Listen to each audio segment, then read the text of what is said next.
I wouldn't even have considered myself a clairvoyant person with any psychic abilities or anything like that. Before that moment, it was like, boom, like here's everything. Roger. Please be informed there is a Santa Claus.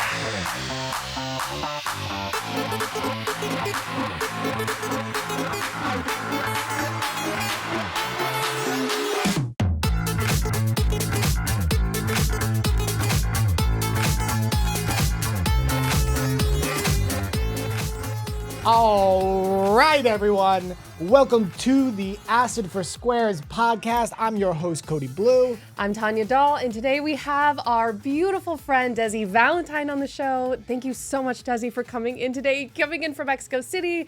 You just happen to be in town at exactly when we're shooting, so thank you so much for making the time. We love you. I am so thrilled to be here. Thank you guys so much for having me. Of course. All right. So for those who don't know, besides being our dear friend, I want to give a little introduction to you. So yeah, he's a shamanic artist, a spiritual mentor, and he really is one of the most pure channels and medicine men we know. If somebody is who we know wants to work with psilocybin and we're not able to facilitate for them, there's someone that, Desi's someone we direct them to. So it couldn't be a more perfect person to bring on the show. So thank you again. Oh my goodness. Truly, the honor is mine, and I love all the juiciness that you guys have going on right now. Just like plug me in. Well, how about you plug us into where you all began? Like where your story began. How did you get to this point in time where you're doing the work that you're doing? So it's a very wild and beautiful story. It started really when I was like 10 years old. And when I was growing up, I was like really obsessed with the concept of magic, but not like presto changeo magic, like card tricks. Like I was like really obsessed with the idea that there was real magic exists. So I was like, okay. And I was so obsessed, I was asking for like a real magic wand for Christmas. Like I was like, no, I need one that actually works. Though, like I know it's like this is whatever you got to hear is not. This isn't it. So if you wouldn't mind getting me a real one, that'd be great. Thanks. And they had to sit me down and be like, okay, well, we have to break it to you that magic doesn't really exist. So I was a very interesting young child, like very wise for my years, and I just knew that they weren't right about that. I was like, I know the magic exists. I know it on a deep soul level. So I took it upon myself to find the Yellow Pages directory and search for magic. I was like, okay, magic. And I find a metaphysical magic supply store in Covent Garden in London. And as soon as I saw it, I was like, that's it. I know that's it. So I started to go to school on my own in London, in town. So I had like a travel card and the whole thing. And I was like, I'm going to go. So I took it upon myself to go to Covent Garden, somehow managed this before like navigation and all of this. And like, you're 10? I was 10. That's it. I was just turning 11 actually, because I just at this moment started to go to school on my own. And I found this store called Mysteries. And I get there and there's all of these like interesting people, and there's like talismans and water features and Buddhas and crystals and all of these really fascinating things. And I was like, I knew it. I knew I was right. This is what magic looks like now. Like, this is what magic is. So I would save up my pocket money and I would buy these books on Wiccan magic and elemental magic and buy moon calendars and candles and create my own rituals and started merging my energy and essence with the power of the elements. And I didn't really even know why I was doing it, but I just knew it was right. Like I was like, this is what I'm supposed to do. And I was like, there's so much available here in nature to plug into. And that's the basis of all of these ways of magic. It's all of this very fruitful and powerful natural energy that we can plug into to create the lives that we desire, to create healing and transformation and wisdom, all of these things. So this isn't the first lifetime that I've done this work, and it was a soul recognition from the beginning. So I'd love to speak to that for a second, because I didn't have that experience. If anything, I was like told Santa wasn't real, and then I thought everything was like a lie and I was being deceived, and everything's, I'm like, oh, there's, they're lying to me about Santa, right? I didn't know magic was real at all. I followed science to the shamanic path, the path of psychedelic medicines, and something you're confronted with right when you start working with shamans is ceremonial technologies and ritual, and the power of ceremonial technologies. And, as you can see it with your eyes and feel it with every essence of your being, it's more real than real life. The power of ritual and everything you're saying. When did you realize, after you started dabbling and practicing with all these things that you were at this store, when did you have your first experience of interfacing with the divine? Because that's how I would phrase it. When did that happen? Oof, that's such a beautiful way of putting it. So one particular, there were a number of moments, a number of memories, but this one particular time, I think it was about 14, 15, something like that. And I had been drinking with my mates. This is England, so we drink very young. So we were all drinking, and I was drunk, and I was with my friends in the back garden. And I'm an ex-gymnast. I was a championship gymnast first. Wow. That was the first thing that I was from the age of 3. And my friends were like, Des, do some backflips. And I was drunk, and I was like, no, you guys, I can't do it. It's a terrible idea. They convinced me to do it, and I'm like, okay, great. So I'm doing these backflips, and this is all on hard concrete. And don't know why, how, well, probably because I was drunk. I ended up smashing my knee cap into the solid concrete floor. I was like, oh, I've really, really hurt myself here. Could barely walk on it. It was really painful, even through the alcoholic haze that I was in. And I had this deep sense of panic. I was like, oh no. I was in performing arts school at the time. So much of my life was about movement and dancing and all of these things going on. So I was like, this actually feels like it might be a pivotal thing in my life. I was very aware of that at the time. Came home, and it happened to be a full moon, and I can remember it like it was yesterday. And I looked up at the moon, and I was like, I'm going to draw down the moon's energy, and I'm going to bring it into my knee. And there was never done anything quite like that before, but I knew that this was a moment that was like, you actually have to change the course of your life here. Wow. With everything I had in me, I just believed it. I'm going to bring this healing into my body, into this moment right here, right now, with the power of the moon that's right here. I wake up the next day, and honestly, it was like, wait, my knee had completely healed itself, completely. I'm even trying to find tenderness in it, because you're like, okay, if it's got better. Feel bruising or anything? Nothing. No tenderness, no swelling, no, like, to the point where I was like, am I gaslighting myself right now? Like, what's, but it was that belief and that connection to the power of Great Spirit, to the power of the moon, and to the power of where I'm supposed to be, what I'm supposed to do with this body that's here. And ultimately, healing is only unlocking what our bodies and our systems, our souls, have the ability to do anyway. So it really was just moving anything out of the way of my body healing itself in a radical fashion.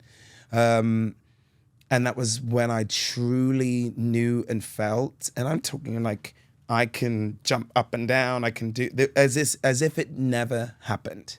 And that really was one of the moments where I would touch the divine and saw what was possible. So from that place, how long did it take you to start working with other people in this art form? Because it is an art form of working with the divine and working with these healing energies. So how long did it take you to start actually working with others? So it was very solitary for me for a long time, and Same. Yeah, it's just like it wasn't trendy and cool. Like it wasn't back in that time. It wasn't like how spirituality is so in and so cool right now, and everybody is interested in it, and people are proud to say that they were on a spiritual journey. It's very different. It's a very different thing. I really had it kind of very close to my chest. Not many people knew that I was into this kind of work. I had a little bit of shame around it. Yeah, same. You know, so it was in the magical closet at that time of my life. It wasn't really until I had this profound breakthrough moment when I was in Mexico performing at this incredible wedding. These two amazing men getting married, and they asked me to perform and flew me out there, and it was beautiful. Were you singing? I was singing. By the way, Desi there. has the most incredible voice Yeah. ever. Amazing musician. Yeah. And thank you. Thank you You're so welcome. much. Everything was going right in my life at that time, and I was deeply sad. Deeply sad. I was like, what's up? Like, what if you have the capacity to be sad in this, with all of these beautiful things that are happening, everything you've worked towards for years? This is that time. You've got to really do some looking within. You've got to find out what's happening here, because your soul is speaking to you right now. And that was the beginnings of me doing the inner work. So I'd worked with all the energies outside of myself, and that from such a young age, but I hadn't done my own work inside. I hadn't looked at my own trauma and things like that. So that's interesting, and that's a really, I think, good place to go from talking about, this initial interface with the elements or the moon or the divine, to once it came time to your mental health journey, or taking a internal inventory and feeling like I have some healing to do. How were you then able to apply sort of your practices and the things you had learned prior towards what we call spiritual alchemy, which all, spirituality is a transformation, right, of sorts. It's activating and catalyzing and calling in these forces that are all around us that we're connected to, that this belief in the self can sort of disconnect us from. So can you tell us how you applied these modalities and these tools and techniques you're talking about for your own mental health journey? Absolutely. So the very first thing I did, I'm blessed that my mum is a master EFT practitioner, and that's emotional freedom technique. So What's that? Tapping Oh, the is the tapping. tapping on the energy meridians of the body, and working with the limbic system, and being able to create new patterns and new ways by tapping on these particular parts of the body. So the first thing that I did was actually have a session with my mum. And I was like, okay, outside of this artist, this who I'm known to be, who am I underneath it, rather than just the veneer? And starting to really ask myself those real questions. And then that really led me. I was like, okay, I'm gathering information here. I'm moving through things. And then I sat with DMT medicine for the very first time. Whoa. How old were you Yes. at this point? Oh, God, 29, Okay. 29, 30, something like that, around that time.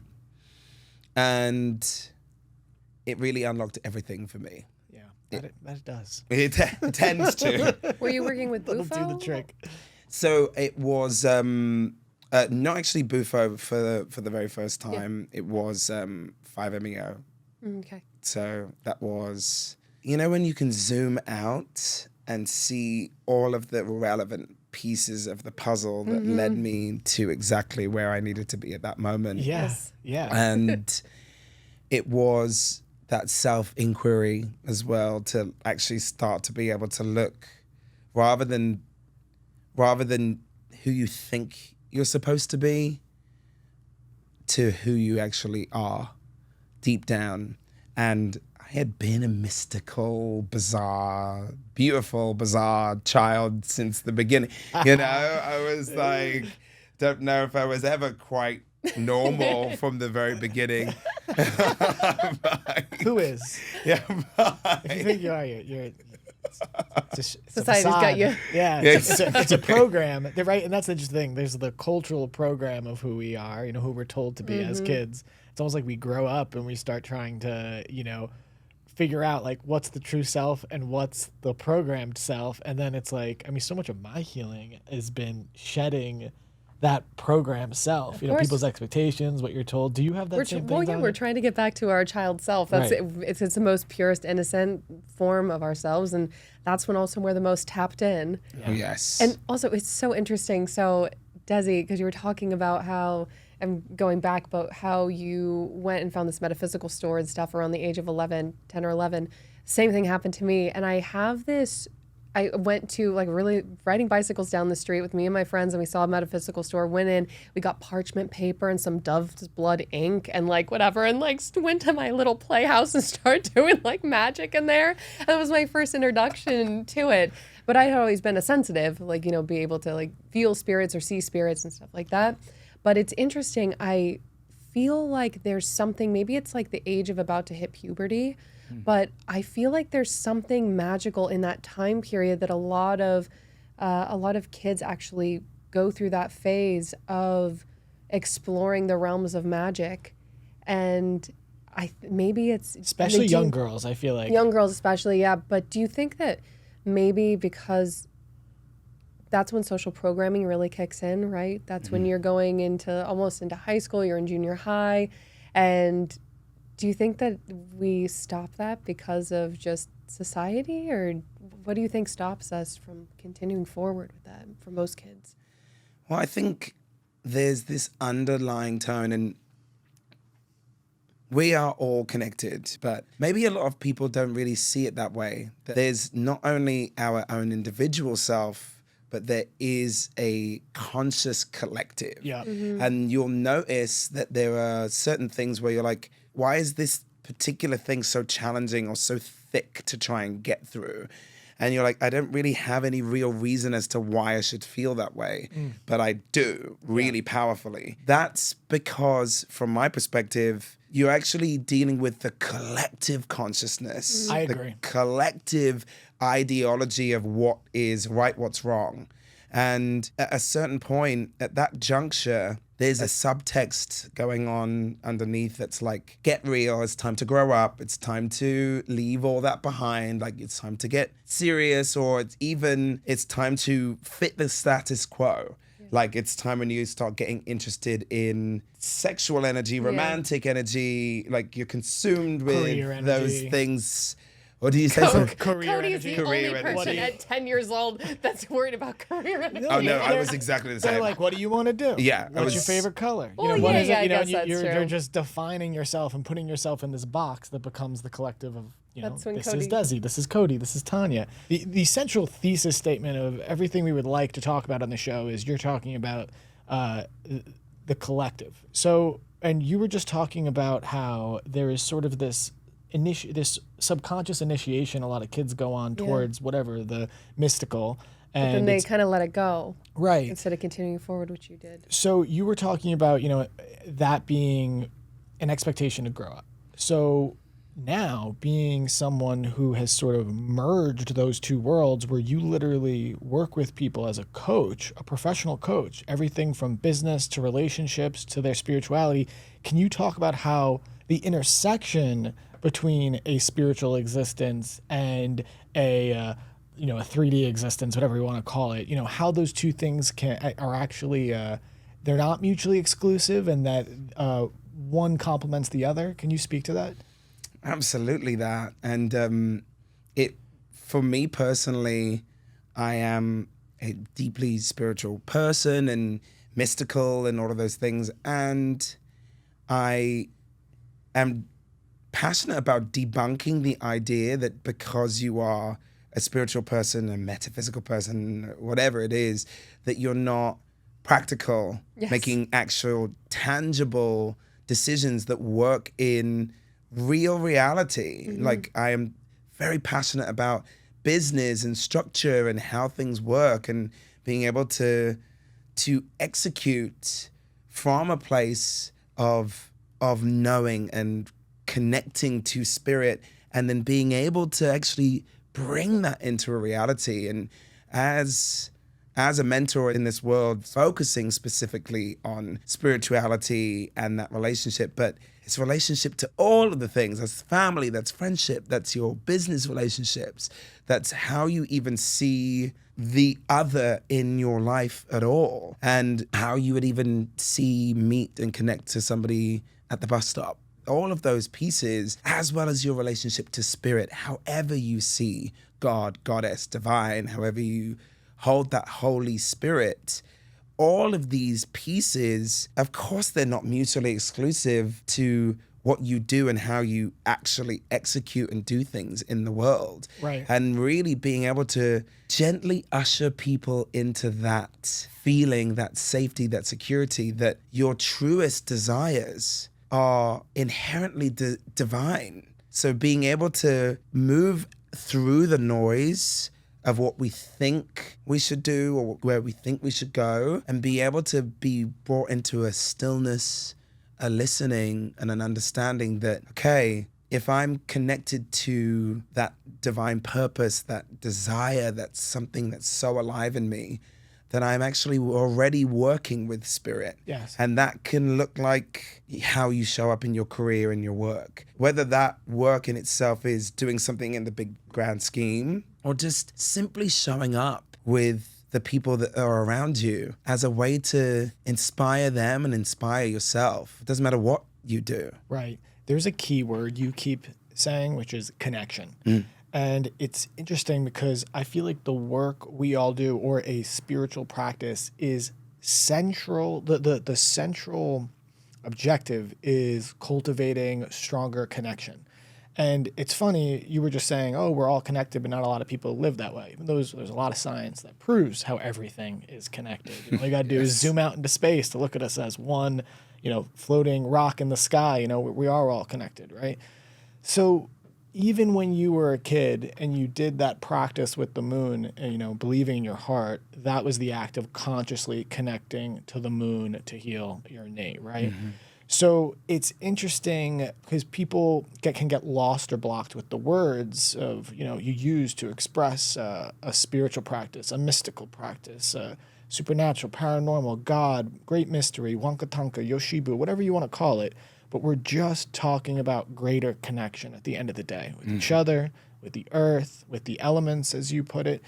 Is there anything or any practice you would recommend for individuals when it comes to cultivating a practice of greater connection, period? That's such a wonderful question.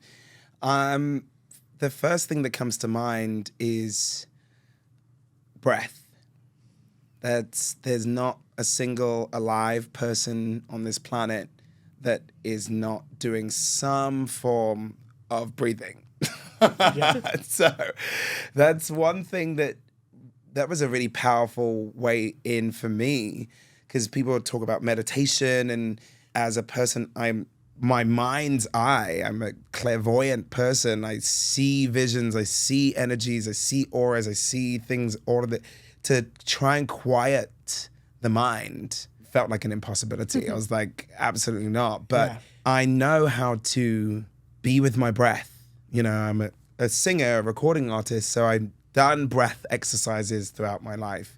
I know that being able to find a simple way to connect to the breath, even if it's 3 breaths, I always say that the 3 breath rule, you always have time for 3 breaths. Unless it's an absolute emergent situation, you, for the most part, have the time to take 3 breaths, 3 deep breaths and shift your state, even just starting there as a simple thing. Another thing as well is just connection with nature. Just being able to put your feet, your bare feet in the earth, just like go and stand in the park, in the grass, and just do nothing but that for 5 minutes even.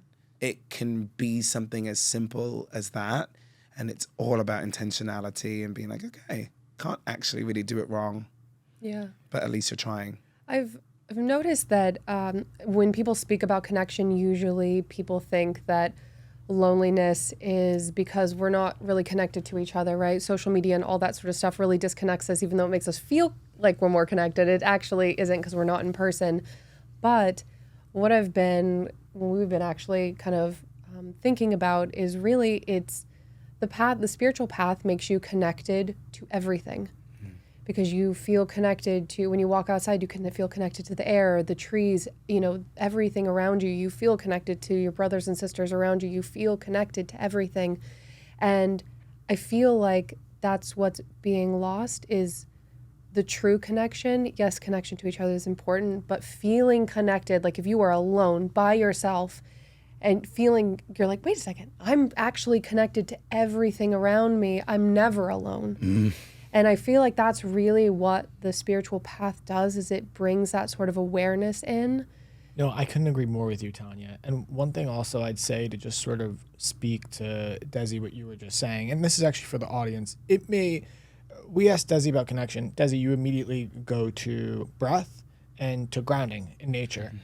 And it can seem so simple. It can seem like a platitude, or for people who are deep on their spiritual path, it can seem cliche. What you're saying is exactly what our shamanic teachers, it's the first thing they have us do. You go, you pay all this money, travel this way, you go sit down. What do they have you do first? Sit in the earth or take your shoes off with the rubber soles that literally block electromagnetic energy and breathe. Just stop doing, it's another. We shallow breathe also. Right, and I do, and I've had medicine ceremonies where I've become aware of how shallow I breathe. I've had the medicine say to me, you do not breathe deeply enough and consciously. So you just gave like the instrumentation for every human out there. And this goes, we all deal with suffering throughout the day, especially if you're using something like coffee. No one's immune to a coffee crash in the middle of the day. You're dealing with any of that, outside of drink water and move your body and eat healthy.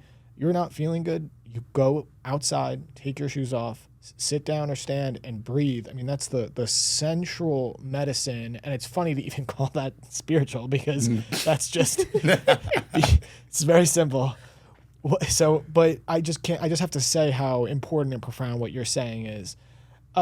So what I want to do is I would like to go back to the DMT ceremony, because this sounds like this was your initiation. And you just said a couple moments ago, I'm a clairvoyant. I see auras. So was this before your medicine initiation with DMT, or is this something that was unlocked with those tools? So it was kind of a scoop of both. So from a very young age, I had this ability to like see in my mind's eye in this way. I just thought that everybody could do it, but How are the eyes closed? they're actually really both. But what I would be able to do, so say if you're watching TV, and I was like a kid watching TV or whatever, I could like turn the TV like off, and with my eyes open, in my mind's eye, still clearly see the screen, like crystal clear, like as if it was still on. And I was like, and I could really remember everything, all the details and everything, as if it was right there, as if you don't have to try to see the TV. If a TV was physically right here, you just watch it. But I could do that in my mind's eye. So it was just, I didn't really think much of it. I was like, plodding along, doing whatever. And when I sat with this DMT medicine, which is like a psychedelic medicine for anybody that doesn't know that, it was almost like it took whatever was behind the TV and plugged it into divine spirit. Yeah. Like it was all of a sudden that was plugged into something bigger, something greater.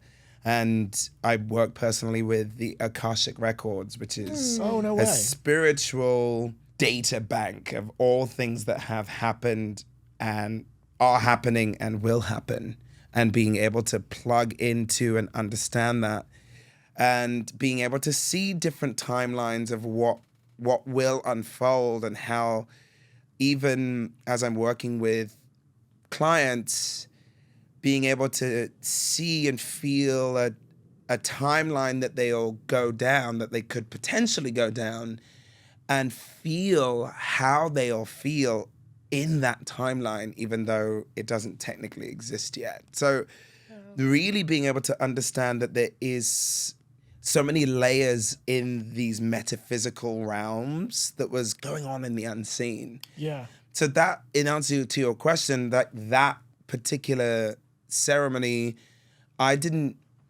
even have considered myself a clairvoyant person with any psychic abilities or anything like that before that moment. It was like, boom, like here's He's got plugged everything. in. It just like plugged everything in and was able to see and feel and beyond the veil. Can we talk about the Akash for a second? Yes. So, okay, so we have not got, so there's been a lot of talk so far on the show about DMT. So the audience is very familiar at this point with this specific modality and this tool. Okay, we've not gone into the Akash, and I don't even know where to begin with this question. There's a lot of conversations we're having around a lot of phenomenon, whether it's ETs or angels or machine elves, whatever, that there's a universal substrate, and it's being filtered through the cultural program or the psyche of the individual. And they're labeling it and calling it this thing, but it's the same spirit. It's the same universal mind. It's the same consciousness. This is thematically what we've been discussing. But you just said, you're touching on a couple things with the Akash. You talked a little bit, I don't know if we call it the multiverse, but that there are all these various timelines. And the other thing you said was about layers. So implying that there is more nuance to consciousness. And it's very complex to explain to people. And sometimes it's easier for them to be like, oh, it's consciousness, it's spirit. But now we're talking about, you just mentioned the layers, the nuances. Now, in your journeys, in your work with spirit, in your life, can you explain or elaborate either on parallel timelines, multiverse, any of that you just spoke to, or about the layers of the dimensions themselves, perhaps the multiplicity of beings and dimensions? Because we have not touched upon it, and it's also something that me and Tanya are very curious about. This is a part that we still don't fully understand. We can't understand if spirit is using these symbols and totems and icons and beings to communicate something to us, or if, oh no, we're just being introduced to this vast realm of beings and places and the halls of Amente and the Akash and all this stuff. So can you elaborate a little bit on the nuances that you've discovered on your journey? I know this is a big question, but like we want to know. And we also And also he's saying Akashic records when he says Akash. So just in case people aren't aware what Akash means. Yeah. Well, so you want to start with the Akash first and explain your relationship with that, and then maybe take us into the layers? Absolutely. So for simple understanding's sake, there's a fine balance from my perspective, and this is all from my perspective, between destiny and human choice. And it's neither all one or all the other. it is really a beautiful 50-50 balance of those two things. And as we start to see and understand the concept of timelines of, okay, I met my wife at college at this moment. We happened to sit at this table at this cafe, and then she, whatever it is, that story. And what would have happened if you tripped and scraped your knee and you needed to go and get stitches in your knee and you didn't sit at that cafe at that moment with that person and create this whole very powerful timeline. And we talk about souls, we talk about spirit, we talk about the meant to be-ness of it all. From my perspective, there is a tether, a connection, a timeline that's there. Whether this person cuts their knee and gets the stitches and doesn't sit and meet their wife at that moment, at that time. There's another timeline 3 years down the line when that same person is going to the dry cleaner and they're like, oh, God, I forgot those trousers. Okay, what should I do? Let me just turn around and get them and come back, and in you walk and meet that woman that is to be your wife. That's the destiny aspect of what it is. And all of the human decisions that you make to ultimately lead you to these pinnacle moments where it's destiny. It's coming together and it's feeling like you are exactly where you're supposed to be at that exact moment. So as a general overview, that's like an example of a split timeline. One thing that ends up happening, another that doesn't. As we work with the Akashic records, we understand that there are so many weaving timelines and so many destiny points that are there. And that is in this lifetime that we know. And that's also including past lifetimes. So as we start to get a little bit more meta and mystical and seeing that actually there are karmic truths and karmic aspects of the soul's journey that don't just happen in this one lifetime. For me, as I discovered Magick, it was a remembering. It wasn't me discovering something new. It was me remembering what I had done and remembering what my soul's journey had done before. So it was as natural as anything for me to just pick it right back up at 10 years old and be like, okay, this makes sense to me. No one's teaching me, no one's showing me, no one's guiding me at all. It was my own thing, and it was me listening to my soul. So as we start to see and work with the Akashic records and the depth of multidimensionality, so it's like, yes, here we are, and I want to make sure I keep like a grounded way of being able to absorb it so it doesn't get too meta. Yeah, it's definitely far out, but it's true because what you're hitting on is essentially the paradox of both free will and determinism. Mm-hmm. And you're speaking to essentially you have free will to make your choices. But there is also themes that you're going to go on in your life, and there are also major events that are sort of agreed to before you come down here. This is at least as our teachers have shown us and from what we have seen. So, right, I'm a professional screenwriter, and it's interesting. I know when I go to write, I have an outline. So I know the inciting incident, the midpoint, the second act climax. I know these main points, but then that I've outlined. But then I know the main themes that the character that are going to be explored in the work. But then when I go to write it, I don't know how the character is going to react until I'm writing the scenes. You know, that is the unknown thing that kind of just comes out in real time. And to me, it's sort of like that, you know. It's a great way to explain it. Yeah, right. I've never heard it put like that. And that's such an amazing way of describing it. We've talked a little bit about, and we'll have Dahl, who's a great channel, come on. And the way he's channeled it is essentially, you know, the deterministic part of the human experience is the hallway you're walking down, and the free will part is you get to determine how you walk down that road.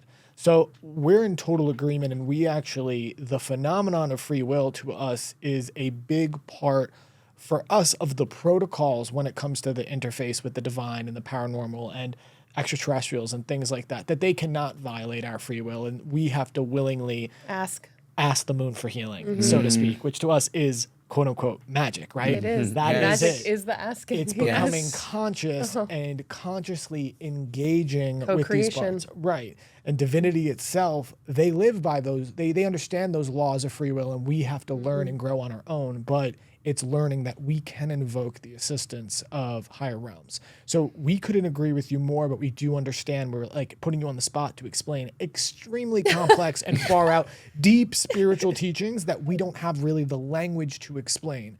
So, okay.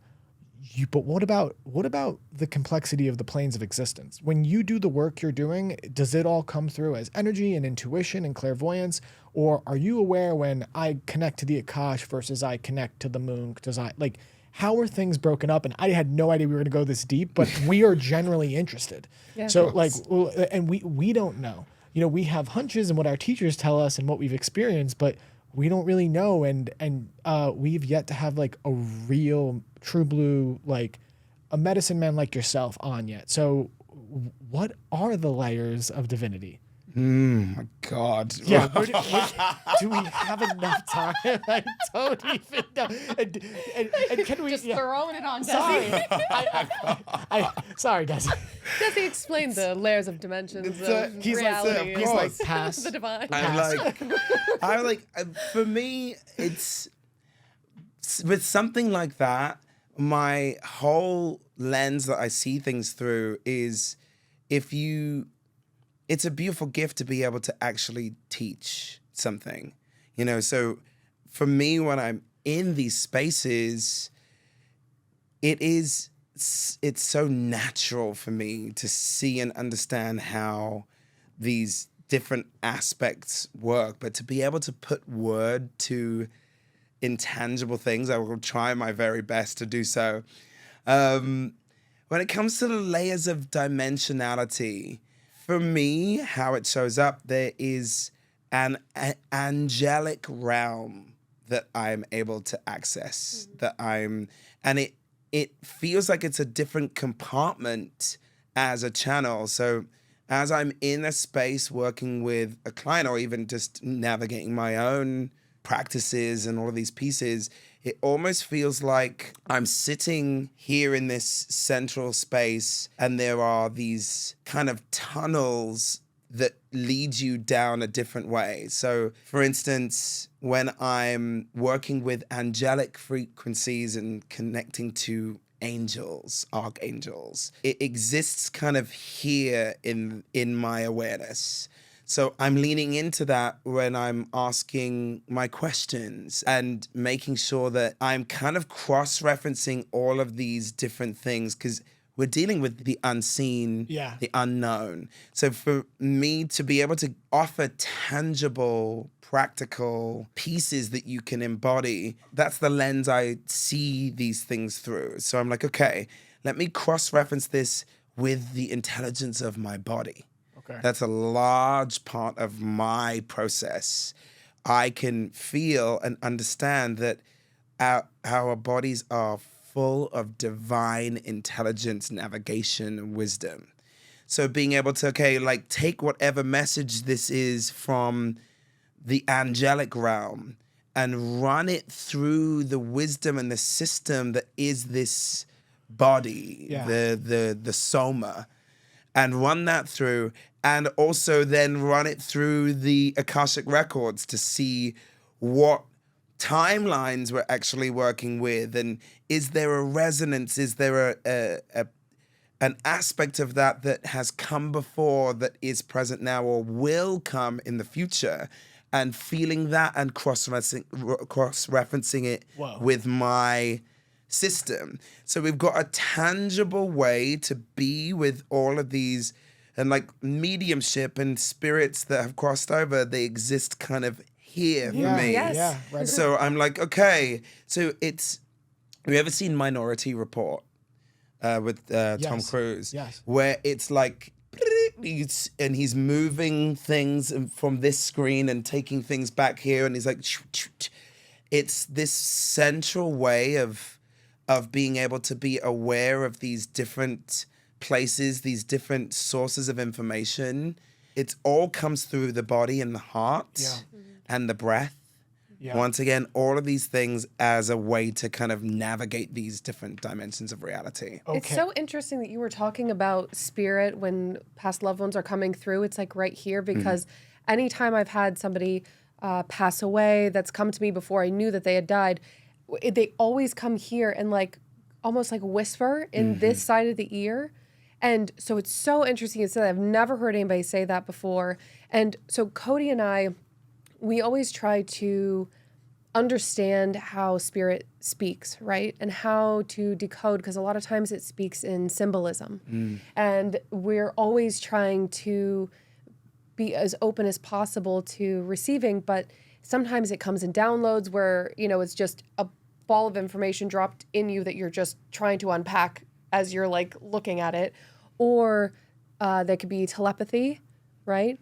Or symbols. So when you're working with these realms, are you working with all different forms of communication, or is it symbolism that you've created with them where you know, like, oh, this symbol means blank and this symbol means blank? Because Tyler Henry does that when he speaks to mediums, right? He has like very specific symbols that he works with. Oh, and Teresa Caputo, she does the same thing. So what is the communication like for you?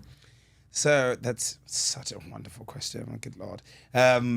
So for me personally, it's the clairvoyant screen that's in my mind's eye, the one that I referred to that got plugged into all of this too. So I'll have clairaudience as well. So I'll hear actual words in my ear. I'll actually see less symbols, but full visions of things. So like a whole scene being played, or I'll have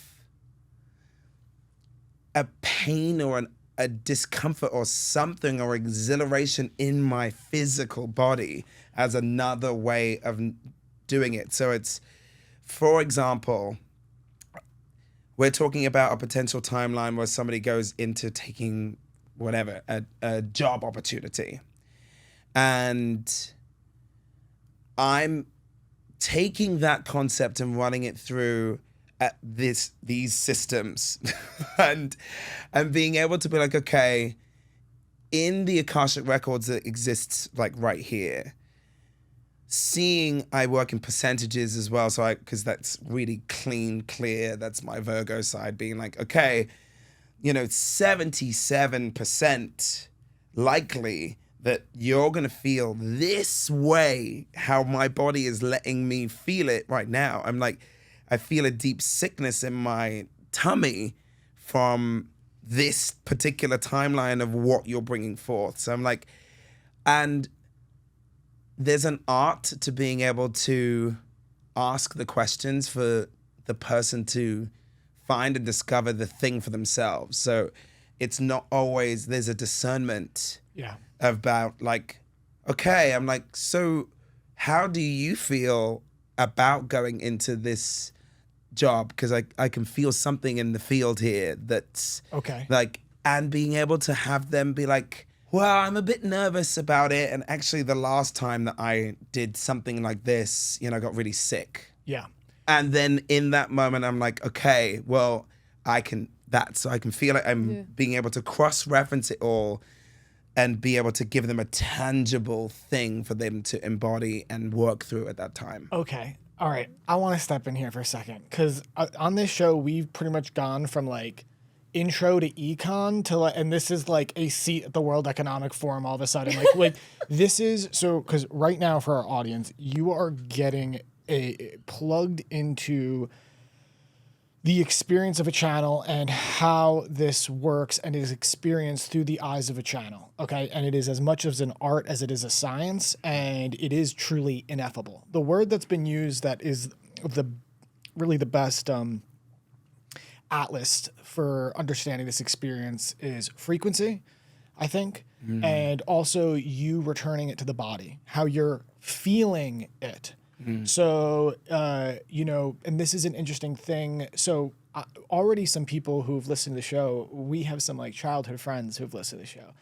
And they've reached out having paranormal experiences, waking up in the middle of the night. Like I've never talked about this before or never experienced this, but now I'm experiencing this stuff. One of my childhood best friends, Brian, he's talked about smoking weed and feeling his crown chakra for the first time, but because of listening to the show, he didn't have fear around it and was able to go into it. And this is how it starts.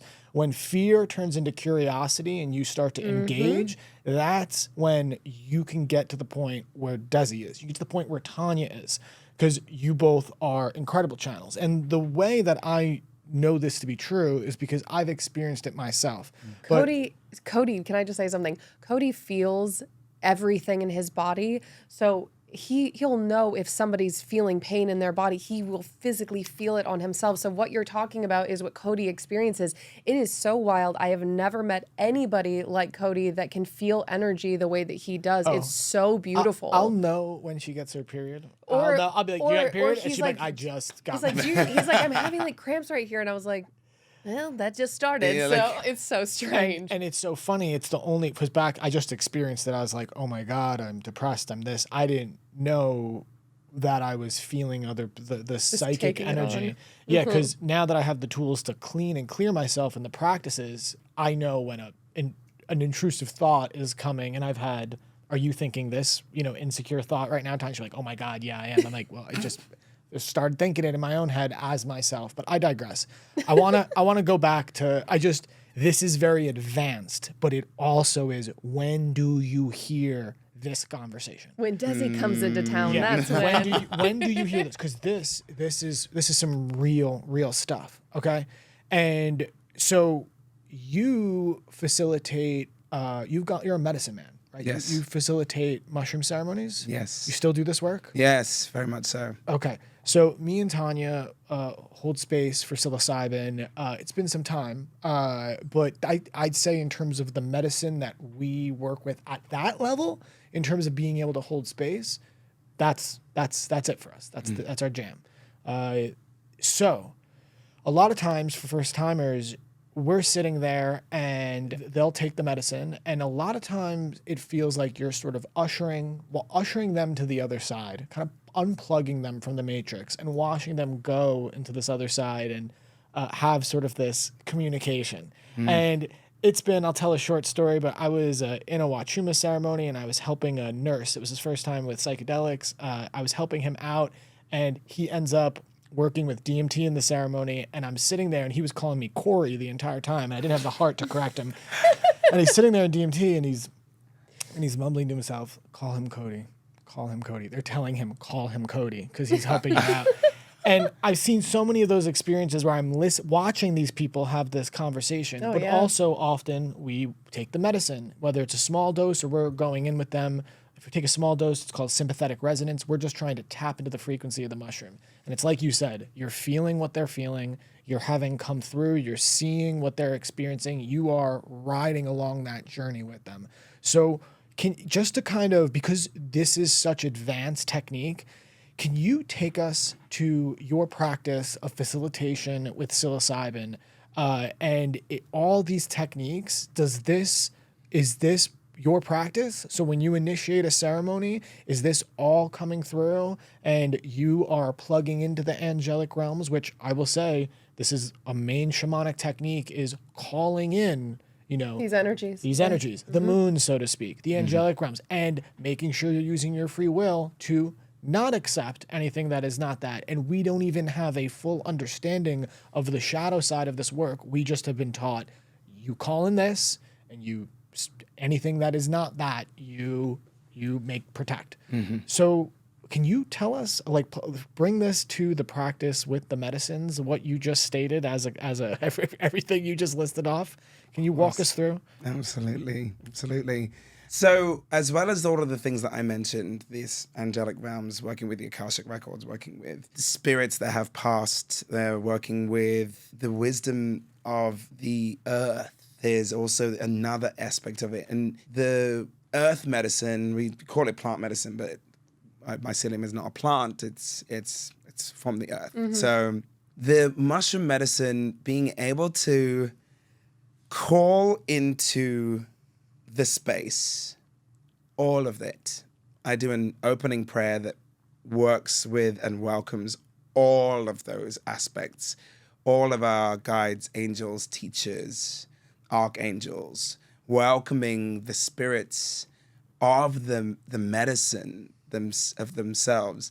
I call in all of my plant, animal, and earth medicine teachers, all of them, whether I'm serving psilocybin, but I work with Grandmother Ayahuasca's spirit. I work with peyote. All of my great teachers, they all come into the space with me, and I ask powerfully for their wisdom, for their protection, for us to be able to safely go deep to the realms of the self.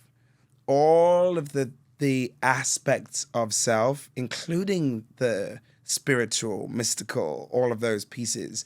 If there are dormant gifts that want to come forward, come forth, this is the safest place in which to do so. And being able to use the techniques of grounding in the science as well. So understanding the nervous system, understanding the different facets of the neurology of what's actually happening. So the neurochemicals and what the nervous system is actually telling the body. So I know how to use that in my way to communicate to their body. So yes, there may be some wildly mystical things that happen, but it's all grounded in an understanding of the divine intelligence and the science per se of what's going on to be able to handle and hold all of that. So I am welcoming in this opening prayer all of those pieces, all of the aspects of my gifts, all of the aspects of the deities and angels and all of the helpers in the unseen, all of this dimensionality and the Akashic records, this incredible wisdom of being able to work through all of these different pieces and almost sitting as a conductor. So you've got all the instruments around you in this beautiful symphony playing in harmony, and me being the conductor of those things, and the client, the person, is not only the audience, but the energy and the resonance of all of the things of all of their lifetimes, all of their ancestors and teachers and all of those pieces. So there's a lot going on in the unseen, but for me, it could feel chaotic. It could feel like there's so many things, but it's actually very peaceful. Yeah. Because I've established a relationship with each one of these aspects, and I'm not overwhelmed or overrun or overthrown by what that is. Yeah. Now, so to ground this a little bit for people listening, because obviously we have a wide range of people that listen to the show. And so first of all, somebody in our comment section had said that they thought DMT should be an initiation that happens for anybody as soon as they turn 18. It should be initiation. And I was like, that's actually really an incredible thing, because it has like worked wonders on us, so many of us. So to ground it a little bit, can you explain maybe one situation or somebody that you've worked with where you've been able to really change the course of their life or something through these techniques? Oh, absolutely. God, Lord, there's so many. One example really comes to mind was a client of mine who had severe abandonment trauma in their younger years. Family members that died, and then they were super, super young. Then the sibling that was the only kind of lifeline ended up leaving. And it was such a huge, huge, huge, earth-shatteringly painful loss for them. And it affected their ability to have any safe relationships, to have any sense of safety in their body, and this deep sense of no matter what I do, I'm going to be left. I'm inherently unlovable because of it. All of the parts and the stories that we make up, and in our work, we were able to connect to that young person, the young version of them, and be able to do this profound forgiveness and acceptance work without being re-traumatized by revisiting those very painful times, and be able to, it's almost like we can get frozen in time and our development is stunted from that point because that version of us is literally frozen in the trauma that's there. Oh. And being able to use these ancient healing technologies and the wisdom of the medicines to go back to that place lovingly in a safe and loving, controlled environment and guide them through a way of understanding, forgiving, moving past it. And that was a pivotal moment in this person's life to be able to trust themselves, to trust to trust any relationships. And from that point moving forward, they were able to have healthy, loving relationships and be able to continue to work through it. It's not just a one and done, like, now everything's fine. It's like, no, we actually get to take the wisdom and understanding of what that is and weave it into it's all an evolution. It's all like everybody. It's just different timing on that. You're hitting on a profound technique. I think it's called soul retrieval. And that's above my pay grade. I don't know anything about that technique. I've never done it. But the idea is that when you go through a trauma as a child, that part of yourself actually breaks off to protect itself. And, I think we all can relate to being adults and feeling a numbness over time or a sense of lost innocence.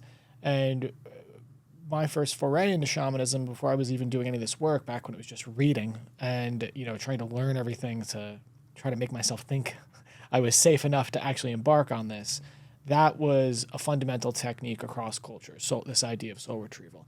Actually, our producer, Jeff, works with, which we got to get you on mic, brother, works with a therapeutic technique. What's it called? Internal family system. IFS. IFS. And internal family systems. When he explained it to me, it was verbatim soul retrieval. Yeah. Do you know anything about IFS? Because what you're describing is the primary technique that also the medicines themselves use, taking you to trauma, reliving and coaching your childlike self through that experience. Me and Tanya have even, after going through so many experiences like that in the medicine, sometimes we joke that when we pray, we're praying to our future selves because, who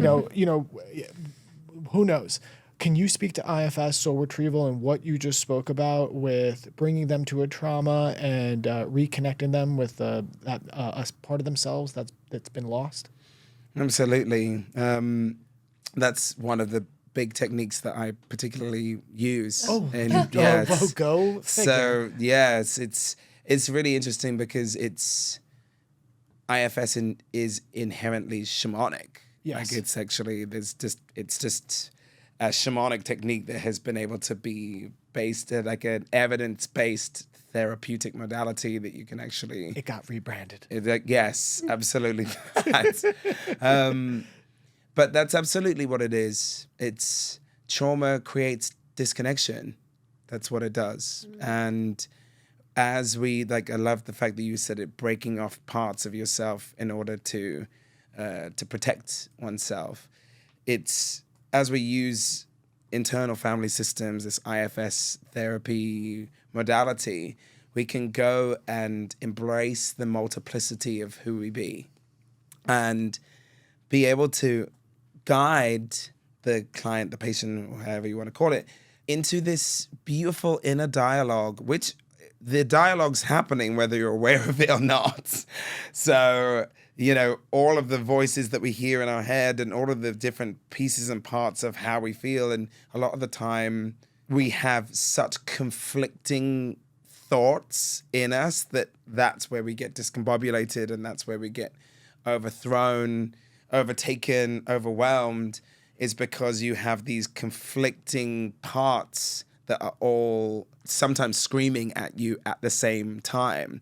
So that's why you get paralyzed by the concept of making decisions. You're like, oh, I don't know what to do. I feel lost. There's and you're seeing all of these different potential things you could do and timelines, all of these different pieces and aspects all happening at the same time. So as we use IFS to guide you through having a conversation with one piece, one part at a time, so you can denoise the system and be able to bring forth whatever unburdening that you need to do within the system, as we work with the infinite wisdom of these ancient medicines. A friend of mine asked me, he's a very spiritual person, but never knew anything about ceremonies or medicine or any of this. He's like, but why? Why do we need to do it? Why not just use meditation or whatever else? Like, why that thing?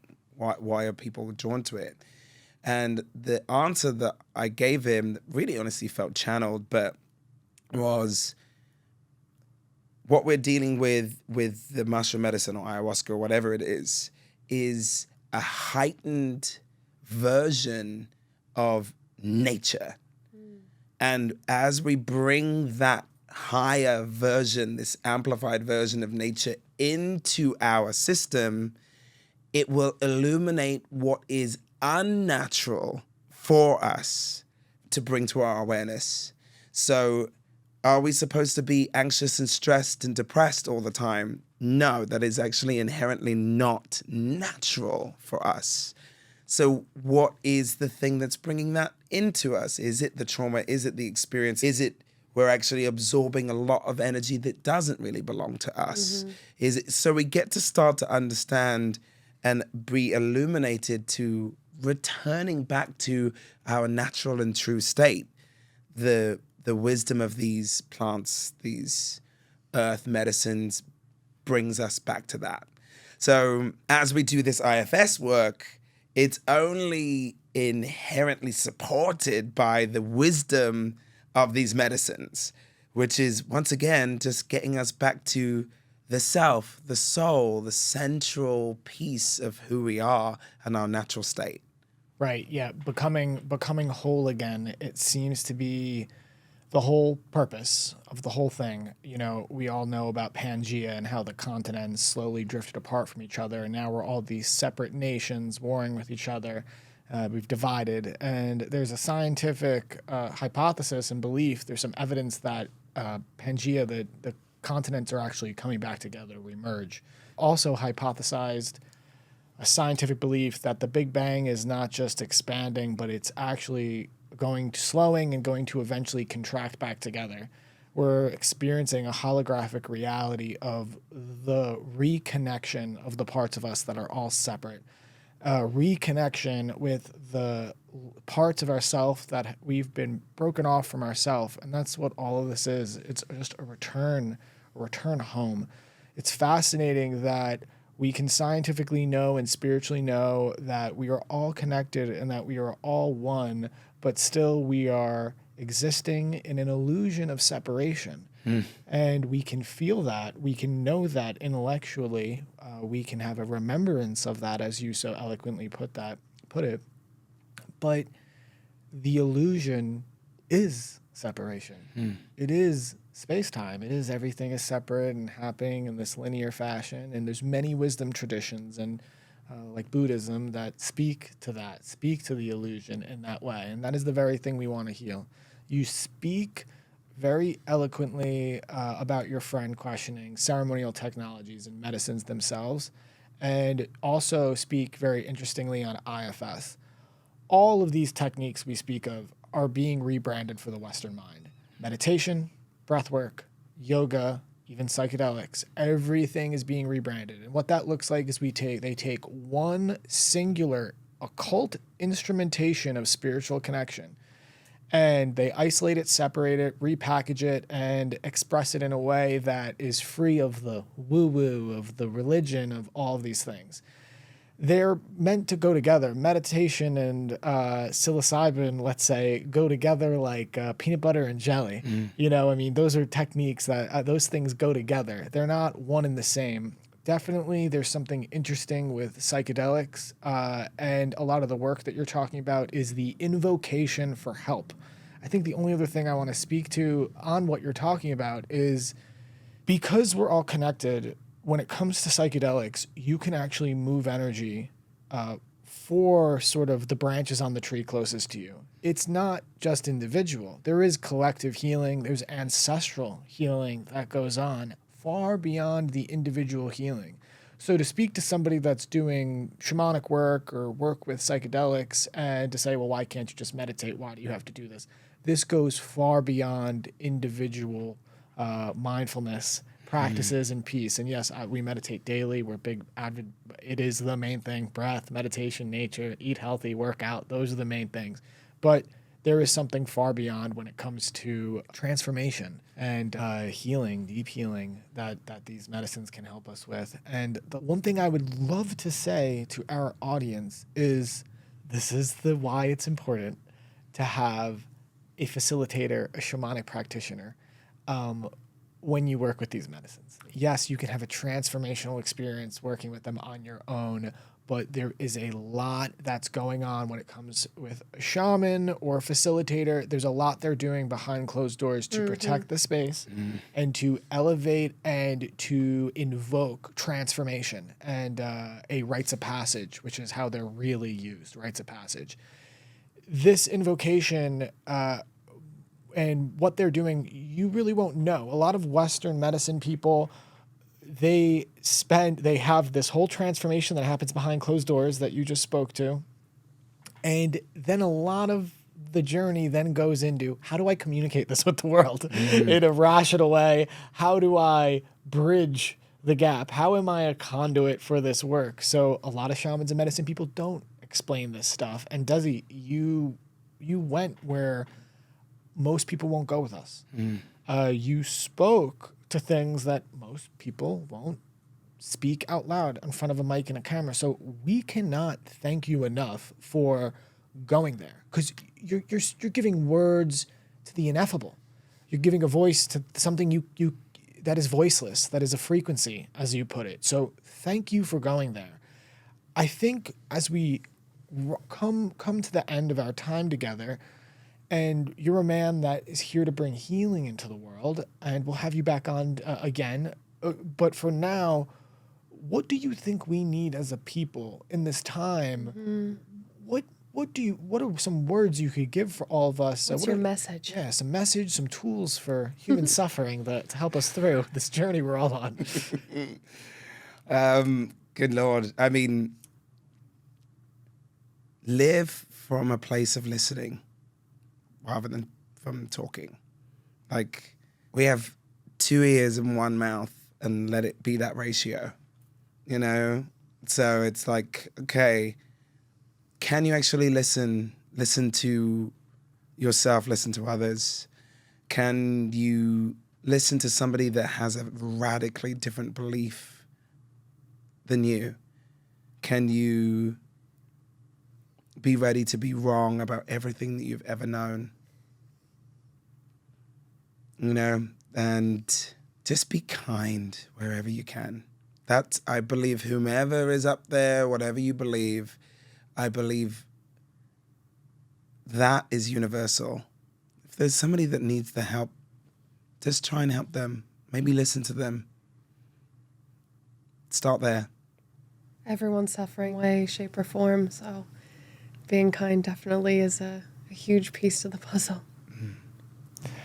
Well said. Well said. All right, brother. Tell the people if they want to do work with you, because he's amazing. For our listeners, he's doing the direct work when it comes to facilitation and coaching. We're here to raise awareness around these people and these tools and techniques. So if you don't know where to start, but you're interested, Desi's where to start. So why don't you tell them how to follow you, how to find you? Honestly, the best way is just through Instagram. That's just Desi Valentine. That's it. And yeah, just send me a direct message and just say I'm interested to learn more about what this whole thing is, and we'll go from there. What about your music? You're a great musician. What do you go by as an artist? Just Desi Valentine, same thing. Yeah, baby. I'm like, Now that's some clean and efficient branding right that's there. it. I'm like, it's my name, you know. And yeah, just anywhere that there's you can stream music, I have music there. So yeah. If you've been watching this show for a while, please like, subscribe, Share, comment. It helps us. It helps us so much. You have no idea. Yes. Seriously. So please, and that's it. Thank you for joining us. Until next time. Yes.